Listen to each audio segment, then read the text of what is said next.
وشر الأمور محدثاتها وكل محدثة بدعة وكل بدعة ضلالة وكل ضلالة في النار أعاذني الله وإياكم من النار. Saudara-saudaraku muslimin, bapak-bapak yang saya muliakan dan saya hormati, ikhwani fiddin, a'azzani wa a'azzakumullah, barakallahu fikum. Umar bin Khattab radhiyallahu taala anhu mengatakan, hasibu anfusakum qabla an tuhasab, wazinu anfusakum qabla an tuzatu wa tuzanu, fa yakhaffu lakum yawmal qiyamah. Qala Allah Ta'ala, yawma idzin ta'raduna la takhfa minkum khafiyah. Kata Umar bin Khattab radhiyallahu taala anhu, muhasabalah diri kalian sendiri, koreksilah diri kalian sendiri, hisablah diri kalian sendiri sebelum kalian dihisab, dan timbanglah diri kalian sendiri, timbanglah keadaan diri kalian sendiri sebelum kalian nanti ditimbang, karena itu lebih ringan bagi kalian nanti sebelum hari kiamat. Kemudian beliau membaca ayat Allah, yauma idzin tu'radun la takhfa minkum khafiyah. Pada hari kiamat ditampakkan semua apa-apa yang tersembunyi dari kalian, maka pada hari itu tidak ada yang tersembunyi dari apa yang berhisab dan dari apa yang bertimbang dari kalian. Oleh karena itu, hai saudaraku muslimin, bapak-bapak yang saya muliakan dan saya hormati, ikhwan fiddin, a'azzani wa a'azzakumullah, barakallahu fikum.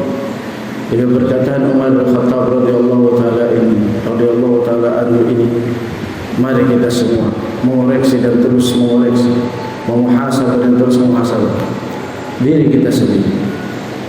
Tidak usah kita sibuk dengan orang lain, tidak usah kita sibuk mengoreksi orang lain, tidak usah kita sibuk dengan menilai orang lain, sementara menilai diri sendiri kita ini belum, dengan menguraskan seluruh waktu, tidak habis-habisnya kekurangan dan aib diri kita sendiri. Kemudian kita mau mengoreksi, mau menilai, mau muhasabah orang lain. Maka oleh karena itu, ayat ini perkataan Umar bin Khattab ini selaras dengan perkataan kata Syekh Sa'di rahimahullah taala dan firman Allah Subhanahu wa taala, ya ayyuhalladzina amanu taqullaha wal tanzur nafsun ma qaddamat lighad wattaqullaha innallaha khabirum bima ta'malun. Wahai orang-orang beriman, bertakwalah kalian kepada Allah. Dalam ayat yang lain kata beliau, alaikum anfusakum, wajib bagi kalian untuk menjaga diri kalian masing-masing, wajib bagi kalian untuk muhasabah diri kalian masing-masing. Wal tanzur, dan lihatlah diri kalian masing-masing, apa yang kalian sudah persiapkan untuk hari esok. Maka kata beliau rahimahullah, ini menunjukkan bahwasanya mari kita semua mengoreksi dan muhasabah diri kita masing-masing. Kekurangan atau kelebihan yang ada pada diri kita ini mari kita koreksi. Apakah kekurangan kita ini kita sudah perbaiki, dan apakah kelebihan yang kita diberikan ini kita letakkan pada tempatnya, ataukah kepada yang sia-sia, yang lebih parah, kepada pelanggaran syariat, supaya kita bisa tahu kadar diri kita ketika kita akan berjumpa dengan Allah Subhanahu wa taala. Oleh karena itu, pada pertemuan kali ini kita ingin menyampaikan tentang bagaimana cara mengoreksi diri kita, yaitu mari kita semua memahami makar setan laknatullah alaihi. Karena dengan memahami makar setan dan tipu daya setan tersebut, kita akan tahu dan kita akan senantiasa mengoreksi diri kita sendiri setiap saat dan waktu, siang dan malam, pagi dan sore, dan dimanapun kita berada dan kapanpun jiwa ini masih ada. Karena kita semua telah yakin, inna kaida syaitan kana da'ifa. Sesungguhnya makar setan itu, tipu-tipu setan itu lemah. Namun kenapa bisa? Dengan ilmu yang Allah sudah berikan pada kita semua. Bahkan Allah abadikan dalam Al-Quran, ternyata masih banyak dari saudara-saudara kita kaum muslimin masih terperangkap di dalam makar dan tipu daya setan. Dalam keadaan Allah sudah mengatakan inna kaida syaitani kana dha'ifa. Sesungguhnya tipu daya, makar setan itu lemah. Tapi kenapa dengan kelemahan tipu daya dia itu masih banyak saudara-saudara kita atau mungkin kita sendiri kadang dan sering dan tidak jarang masuk dalam makar dan tipu daya setan. Maka ada yang salah pada diri kita, ada yang cacat pada diri kita, ada yang kurang pada diri kita, ada yang minus pada diri kita. Sehingga sekali lagi mari kita memuhasabah diri kita masing-masing. Mari kita mengoreksi diri kita masing-masing. Mari kita menilai diri kita masing-masing. Jangan lagi menilai orang lain, sementara diri kita masih terlalu banyak yang perlu dikoreksi. Diri kita masih banyak yang perlu untuk dimuhasabah. Diri kita masih banyak untuk diperbaiki. Sehingga kita pun tidak perlu sibuk untuk orang lain. Ketahuilah, tipu daya setan lemah itu Allah mengatakan, wala tattabi'u khutuwati syaitan innahu lakum aduwwun mubin. Jangan kalian mengikuti langkah-langkah setan, sesungguhnya dia musuh yang jelas pada kalian. Apa itu makarnya? Innama ya'murukum bis-su'i wal fahsya wa an taqulu 'ala Allahi ma la ta'lamun. Dia hanya menyuruh kalian untuk berbuat kejelekan dan fahisyah, perbuatan fahisyah, perbuatan keji, dan berkata tentang Allah apa yang kalian tidak ilmu. Itu dia tipu dayanya. Lemah sebenarnya. Tapi kenapa masih banyak orang yang jatuh pada kejelekan? Masih banyak berjatuh pada fahisyah. Masih banyak orang yang lancang lisannya berkata tentang Allah dalam keadaan dia tidak memiliki ilmu yang mapan, yang kokoh, cuma copy paste katanya dan katanya, cuma nukil di sana dalam keadaan dia tidak mumpuni di dalamnya, sehingga salah kaprah. Sehingga sebagian saudara kita berani mengatakan bahwasanya tangan Allah itu adalah kekuasaan, bahwasanya Allah itu fisiknya ada di bumi dan di langit, sehingga ini betul. Oleh karena itu maka waspadalah kita semua. Mari kita memuhasabah diri kita masing-masing. Kalau kita masih terjatuh dalam kejelekan, perbuatan keji, dan berbicara tentang hukum Allah, tentang syariat Allah, dalam keadaan kita tidak memiliki ilmu yang mapan, maka kita masuk dalam makar setan yang lemah. Dan ketahuilah wahai saudara kaum muslimin, bapak-bapak yang saya muliakan dan saya hormati, ikhwani fiddin, a'azzani wa a'azzakumullah wa barakallahu fikum. Allah menafsirkan, Allah menjelaskan, Allah menerangkan bentuk kejelekan, bentuk fahisyah, dan berkata terhadap hukum Allah, terhadap diri Allah yang manusia itu tidak memiliki ilmu yang mapan, yaitu Allah mengabadikannya dalam 5 jalan. Itu skup yang besarnya, perbuatan makarnya, kejelekan, fahisyah, dan berbicara tentang Allah tanpa ilmu. Atau dijelaskan dalam tafsirnya, tanpa ilmu atau tidak memiliki ilmu yang mapan di dalamnya. Nah, dia tidak memiliki, yaitu ilmu yang menyeluruh untuk berbicara tentang agama Allah, sehingga dia berani berfatwa, sehingga dia berani berbicara, sehingga dia berani memvonis, sehingga dia berani menghukum, sehingga dia berani menetapkan suatu keputusan. Itu termasuk dalamnya, jelaskan dalam tafsir. Tapi bentuknya dalam 5 poin yang disebutkan oleh Allah, Allah abadikan dalam Al-Quran. Qala fa bima aghwaytani la aqudanna lahum siratal mustaqim thumma la atiyannahum min bayni aydihim wa min khalfihim wa an aymanihim wa an shama'ilihim wa la tajidu aktsarahum syakirin. Ini bentuk makarnya iblis, setan laknatullah alaihi yang lemah. Bersama dengan Allah sudah mengabarkan lemah tersebut, maka tidak jarang dan tidak sedikit jumlahnya dari kalangan kaum muslimin secara khusus dan manusia secara umum masuk dalam makan itu. Kata Allah Subhanahu wa taala menunjukkan perkataan iblis ketika dia diusir dari surga, karena engkau telah memvonis dirinya, yaitu memvonis diri iblis dengan sesat dan sebagai penduduk neraka, dan ditangguhkan kehidupannya sampai kiamat, maka saya akan duduk di jalan engkau ya Allah. Nah, yang lurus tersebut. Ini tipu daya yang pertama. Dia senantiasa kerahkan dirinya dan anak istrinya, karena iblis punya anak istri, dan orang-orang atau makhluk jin dan manusia yang loyal padanya untuk duduk di jalan Allah yang lurus, untuk jangan manusia menuju ke jalan yang lurus itu. Ini tipu daya iblis yang lemah yang pertama. Di mana ada jalan yang lurus, di mana jalan Allah yang lurus, di situlah iblis beserta anak istrinya dan beserta bala tentaranya. Dia duduk di situ untuk menghalangi siapa saja yang situ dengan berbagai ungkapan, dengan berbagai ucapan, dengan berbagai argumen yang ujung-ujungnya untuk menghalangi dari jalan Allah yang lurus. Jadi semua jalan Allah yang lurus, apabila kita sudah melemah di dalam menjalaninya dan menempuh kaki ini menuju ke sana, atau sudah kurang istiqomah di atasnya, maka kita sedang masuk di dalam rangkap iblis la'anatullah alaih yang pertama. Tugas kita pelajari jalan Allah yang lurus. Semakin banyak jalan lurus yang kita melemah di dalam menempuhnya dan istiqomah di atasnya, maka semakin banyak perangkap iblis kita masuk di dalamnya.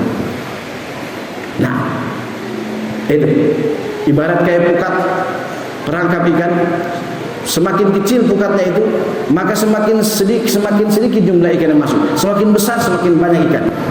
Maka tergantung diri kita.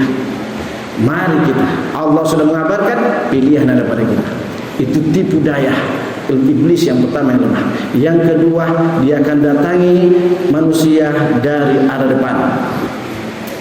Dijelaskan oleh Imam Ibn Abbas radhiyallahu taala anhu, yaitu dia akan berusaha kerahkan dirinya dan bala tentara istrinya dan bala tentaranya untuk mereka lemah di dalam mempersiapkan bekal untuk akhirat. Lemah dijelaskan dalam tafsirnya Ibnu Abbas radhiyallahu taala anhu dan Imam Qatadah dan yang lainnya disebutkan dalam tafsir At-Tabari, yaitu kurang mereka mempersiapkan bekal untuk akhiratnya. Untuk akhiratnya. Mari kita muhasabah, mari kita koreksi diri kita. 1 kali 24 jam bekal yang kita siapkan untuk akhirat lebih banyakkah daripada bekal dunia kita? Mari kita semua muhasabah. Tidak usah, itu tadi yang kita bilang tadi. Tidak usah kita mengoreksi orang lain, tidak usah kita memuhasabah orang lain, tidak usah kita menilai orang lain. Mari kita muhasabah diri kita masing-masing. Karena ini tipu daya iblis yang kedua yang dia lemah pada hakikatnya. Walakin aktsarun nasi la ya'lamun, walakin aktsaruhum la ya'qilun. Akan tetapi kebanyakan manusia tidak paham, kebanyakan manusia tidak berfikir. Yaitu kurang bekal mereka untuk akhirat. Ingat wahai saudaraku, bahwasanya penyesalan yang paling besar nanti manusia secara khusus kaum mukminin adalah ketika datang malaikat maut, yaitu bekal untuk akhirat berupa amal saleh. Nah, qala rabbi irji'un la'alli a'malu salihan fima taraktu kalla.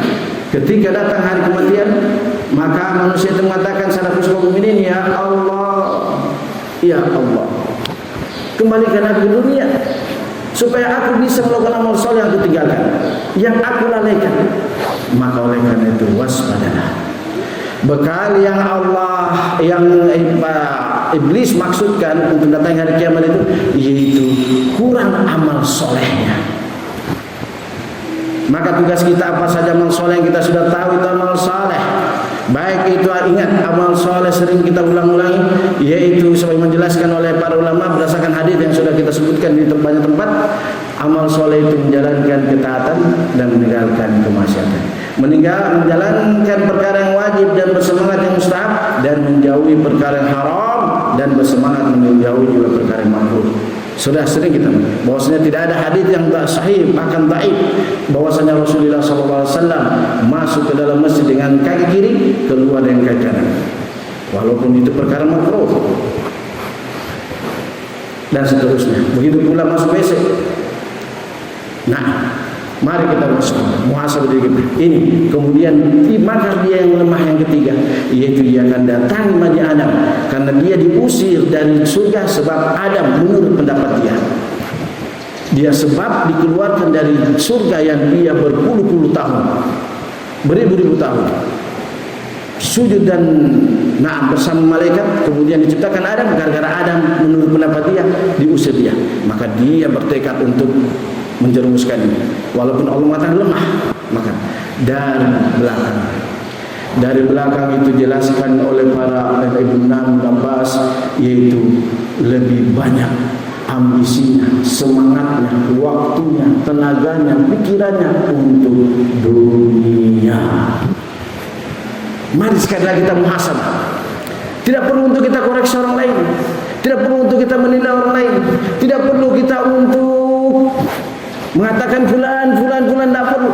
Diri kita masing-masing sudah terlalu banyak kita untuk kita mengoreksi orang lain. Mari kita koreksi diri kita terhadap makar iblis yang ketiga ini, yaitu dia akan mencurahkan pikiran Bani Adam, tenaganya, kepintarannya, kekuatan fisiknya, waktunya untuk dunia. Mari kita hasad diri kita sendiri, karena ini janji Allah yang Allah sudah abadikan bahwa makarnya lemah. Tapi kenapa masih banyak saudara kita kaum muslimin masuk dalam perangkap yang lemah ini? Nah, sampai sebagian ulama tafsir mengatakan lemahnya itu seperti Baitul Ankabut, seperti rumah laba-laba. Tapi dengan rumah laba-laba yang lemah itu kelihatannya goyang-goyang, didetik sedikit kayak hancur. Tapi kenapa masih banyak masuk ke dalam perangkapnya lemah? Nanti kita sebutkan di khutbah yang terakhir sebabnya, sebab utamanya, yaitu makar yang keempat dari arah belakang. Yang pertama dia dulu di jalan yang lurus, kemudian yang kedua dia akan mencurahkan segala tenaganya, dia dan anak istrinya dan bala tentara untuk melupakan akhir sedikit dalam bekal pada akhir. Yang ketiga semangat, dia curahkan waktu, tenaga, pikiran, fisik, kekuatan, kesehatan dan semuanya, bahkan harta sekalipun untuk dunia. Yang keempat dari arah kanan, yaitu meremehkan ketaatan. Remehkan ketaatan. Ingat saudaraku kaum muslimin, bapak-bapak yang saya muliakan dan hormati, ikhwani fillah azza wa jazakumullah wa barakallahu fikum. Dan ketaatan itu jangan dianggap hanya perkara wajib saja, tapi ketaatan itu adalah perkara mustahab, dan kita sudah bahas dan kita sudah tuliskan artikel yang sederhana. Meninggalkan perkara yang mustahab ada efek sampingnya yang berbahaya, dan kita cuma sebutkan beberapa contoh yang kita tidak sebutkan di artikel tersebut sekarang, yaitu dengan tidak bangun malam untuk sholat tahajud. Allah hukum melalui Rasulullah SAW bahwasanya dia dikencingi telinganya oleh setan. Hadis riwayat Bukhari dan Muslim. Nah, sekedar melakukan perkara mustahab. Kemudian dalam hadis yang lain Rasulullah SAW mengatakan, "Lau anna ahadakum idza ata'a ahlahu falyaqul Allahumma jannibna syaitan wa jannibna syaitan ma razaqtana." Apabila salah seorang dari kalian ingin mendatangi istrinya, menjimai istrinya, maka katakanlah bismillah Allahumma jannibna syaitan. Dalam riwayat Allahumma jannibna syaitan riwayat Bukhari Muslim ada dari Ibnu Abbas, dalam riwayat yang lain dengan lafaz bismillah. Katakanlah doa itu. Dalam kata Imam Ibnu Hajar, ini mustahab, sepakat para ulama mustahab. Tapi kalau seseorang tidak melakukannya, maka setan ikut berpartisipasi, ikut andil, ikutan di dalam permainan tersebut. Bayangkan tuh, perkara mustahab, tapi ketika tidak mengucapkan itu, kata Imam Ibnu Hajar rahimahullah taala, setan ikut main menjima istrinya. Na'udzubillah Allahumma shalli wa sallim qalbal qulub, meninggalkan perkara mustahab. Beliau berdalilkan dengan wasyarikum fil amwali wal auladi wa'idhum. Berserikatlah kamu wahai setan, kata Allah Subhanahu wa taala dalam surat An-Nisa, pada harta dan anak keturunan mereka. Jelaskan dalam tafsirnya Imam Katsir dan lainnya, berserikatlah kamu di dalam pembuatan anak mereka. Coba lihat perkara mustahab. Nah ini tipu daya setan dari arah kanan, yaitu dia akan melemahkan mereka untuk jalan ketaatan. Ketaatan sekali lagi bukan perkara wajib. Oh wajib, karena kalau saya lakukan berdosa.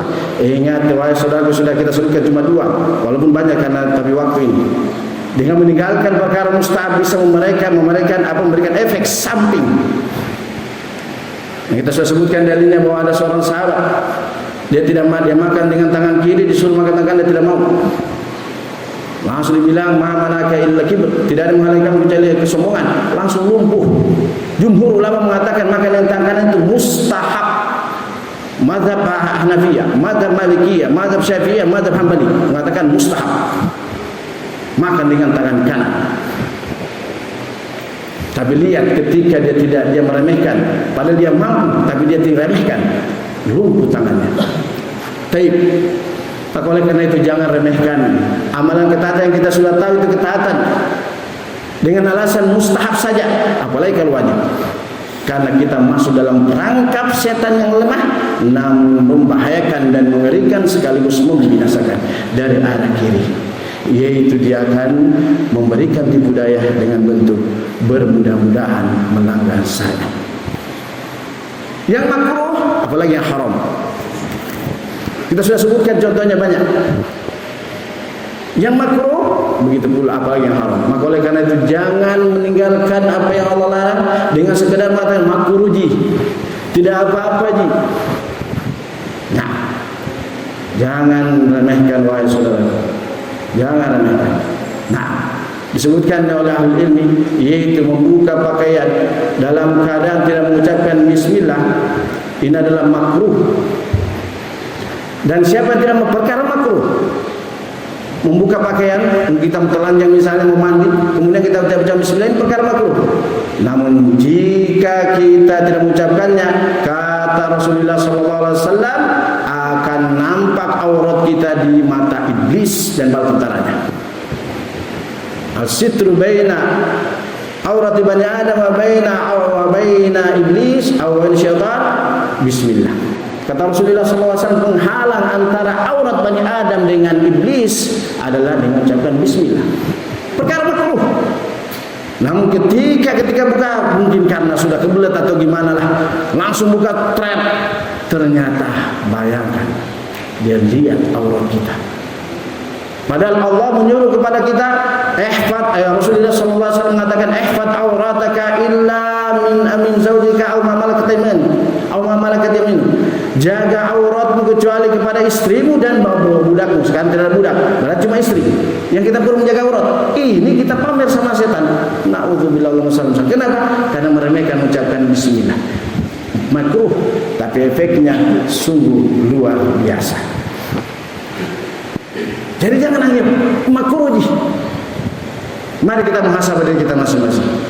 Kalau kita koreksi diri kita itu, kita tidak sibuk untuk mengoreksi orang lain. Kita akan sibuk untuk memperbaiki dan membenahi diri kita dalam menjalankan kita dan menjauhi kemaksiatan. Memperbaiki diri untuk memperbanyak bekal akhirat dan tidak tertipu dengan dunia. Sehingga lisan kita terjaga dengan adab. Dengan perbuatan kita pun terjaga dengan adab. Sehingga tidak ada yang keluar dari lisan ini dan perbuatan kecuali dengan adab. Namun jika sebaliknya, maka jangan dia mencela kecuali dirinya sendiri. Kemudian yang terakhir, makanya itu dia akan datangi iblis laknatullah alaihi Bani Adam, yaitu dengan tidak banyak bersyukur. Engkau tidak akan mendapat kebanyakan mereka bersyukur ya Allah. Di antara makna syukur yang dia bersyukur itu adalah saya beri contoh, yaitu dia tidak banyak bersyukur terhadap kebaikan yang diberikan padanya.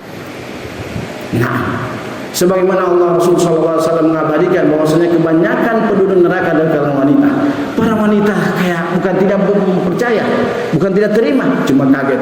Dan tentunya mereka ingin cari kejelasan. Kenapa ya Rasul? Apakah dia kufur kepada Allah dan Rasul? Tidak. Yakfurnal asyir.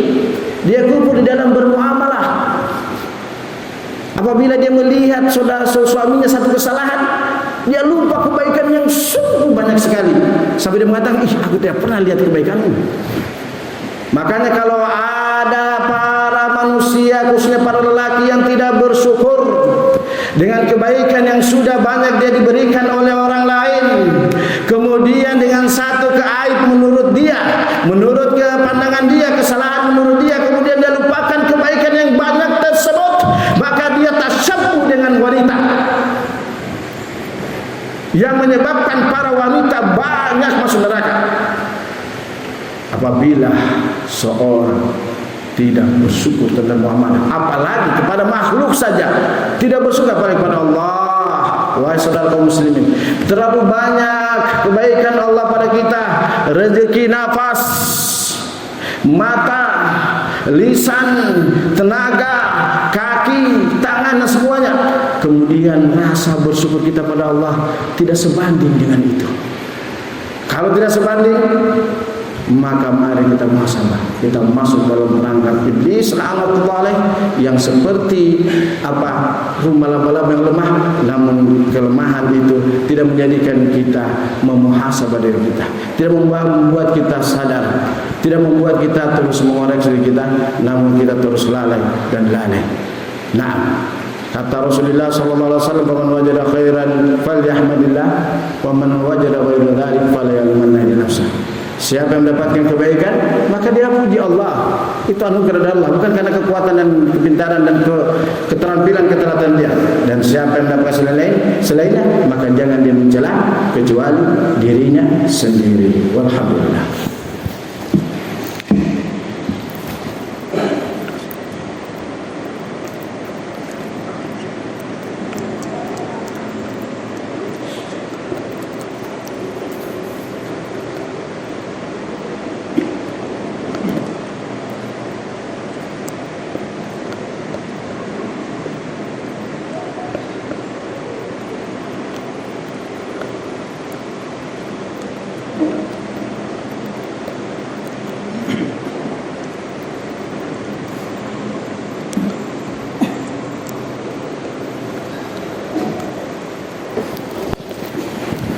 Alhamdulillah, wassalatu wassalamu ala rasulillah sallallahu alaihi wa ala alihi wasallam tasliman katsiran.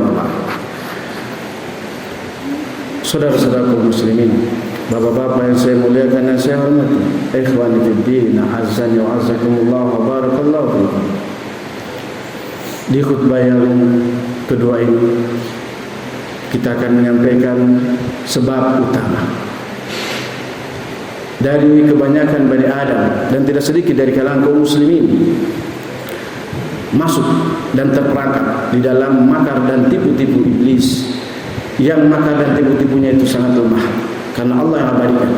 Inna kaidu syaitan kana dha'ifa. Sebab utamanya poin utamanya adalah satu, kurang ikhlas atau mungkin tidak ikhlas.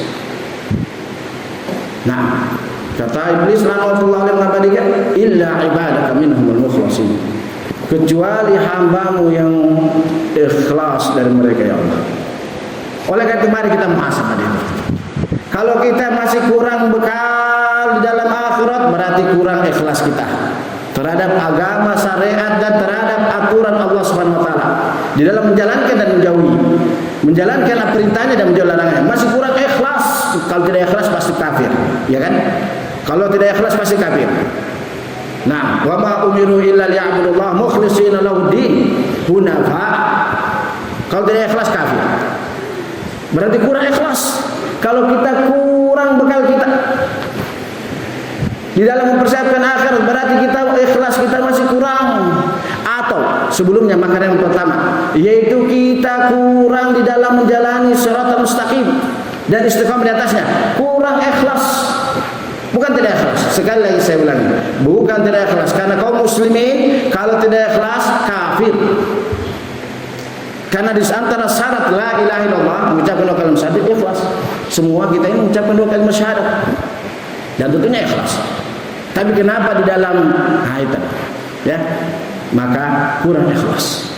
Maka kalau kita masih terlalu banyak waktu, pikiran, tenaga dan seterusnya untuk dunia, sehingga bekal untuk akhirat kurang ikhlas. Kurang ikhlas kita. Bukan tidak ikhlas. Begitu pula dalam menjalankan ketaatan yang wajib maupun mustahab. Dalam keadaan kita ilmui, seandainya tidak ilmui mungkinlah. Kan orang kalau tidak tahu sesuatu dia tidak akan bersemangat padanya. Ini sudah ditahu masalahnya. Saya tidak tahu tentang ilmu kapal terbang, kapal selam, komputer, seluk-beluknya bagaimana cara membuatnya, mobil cara membuatnya, tidak tahu. Jadi saya tidak semangat untuk menuju ke sana. Karena saya tidak punya ilmu. Nah sementara ini kita tahu, ini amal soleh, ini amal soleh, ini amal soleh, ini amal soleh, ini amal soleh, ini amal soleh. Kenapa tidak semangat? Kenapa tidak istiqomah di atasnya? berarti kurang ikhlas. Kenapa? Karena kalau kurang semangat bahkan meninggalkan, berarti dia masuk dalam tipu-tipunya iblis. Makanya iblis arahkan tadi itu. Padahal iblis sudah mengatakan kecuali hamba engkau ya Allah. Fa bi'izzatika la'uhiyannahum ajma'in illa ibadaka minhul mukhlasin. Demi kemuliaan engkau ya Allah, saya akan sesatkan mereka. Ya benar sesatnya tadi, menyesatkan 1 2 3 4 5. Kecuali hamba yang ikhlas. Nah itu Pak. Kemudian kalau kita masih kurang di dalam meninggalkan apa yang Allah larang atau gampang terjatuh dan susah untuk bangkit, kurang ikhlas. Kurang ikhlas. Perbaiki keikhlasan kita. Itu sekali lagi, mari kita koreksi diri kita. Tidak ada yang bisa memperbaiki diri kita setelah Allah Subhanahu wa taala kecuali diri kita sendiri. Orang lain itu cuma mengingatkan, orang lain itu cuma menegur, orang lain itu cuma mengarahkan, bukan memaksa. Inna man tamudzakir lastalim itu. Keputusannya pada kita setelah Allah Subhanahu wa taala. Tapi Allah sudah memberikan jalan-jalan. Nah, berarti keputusannya pada kita. Keputusan akhir ada pada kita. Karena Allah sudah memberikan jalan-jalan. Nah, ini jalan lurus, ini yang jalan yang ini tipu daya setan, yang bukan tipu daya setan. Nah, kalau kita masih kurang rasa syukurnya, maka kita kurang ikhlas. Maka tidak ada solusi lain kecuali bertobat, sadar diri, benahi diri. Nah, kenapa? Karena itu yang Allah abadikan.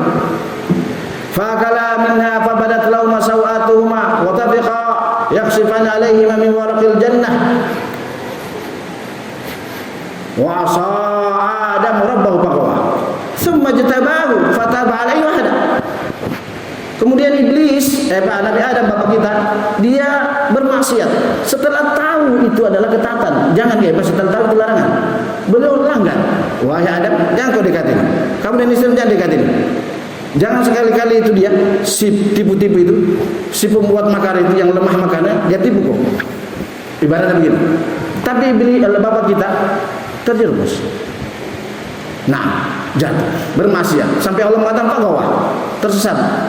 Tapi apa Allah lanjutkan? Fataba alaihi. Tsumma jatabahu fataba alaihi wa hada. Kemudian Allah memberikan taufik padanya untuk dia sadar dan mengetahui kekurangan diri tersebut. Kemudian dia bertobat kepada Allah. Kemudian Allah menerima tobatnya. Kemudian setelah itu Allah memberi hidayah. Kemudian dan seterusnya. Jadi tidak ada solusi lain untuk kita bebas dari makanan tipu-tipu tersebut kecuali sadar.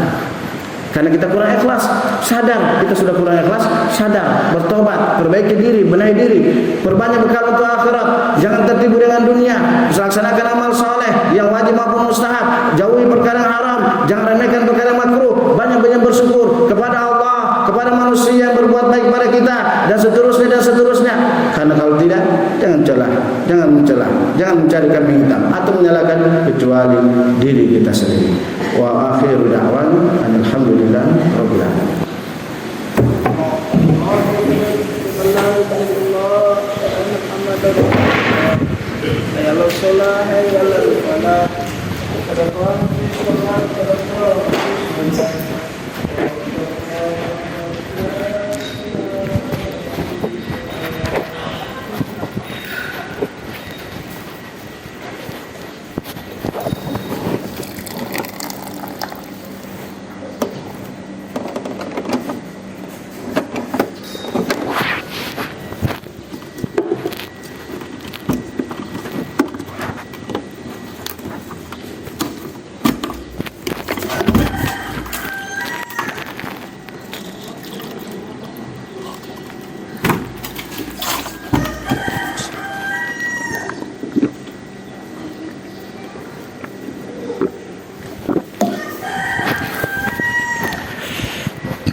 Allahu Akbar.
تصلى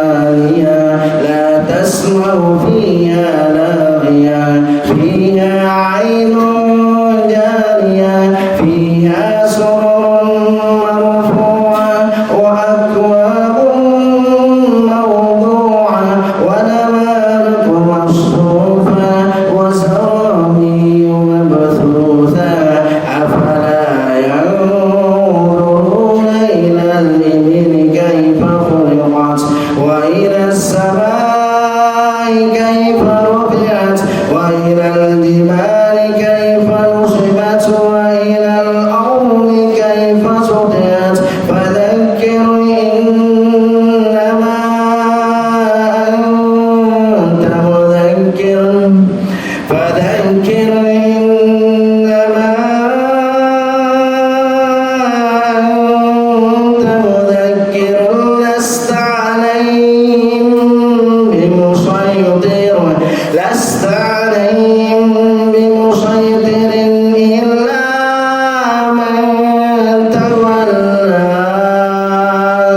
إلا من تولى وكفر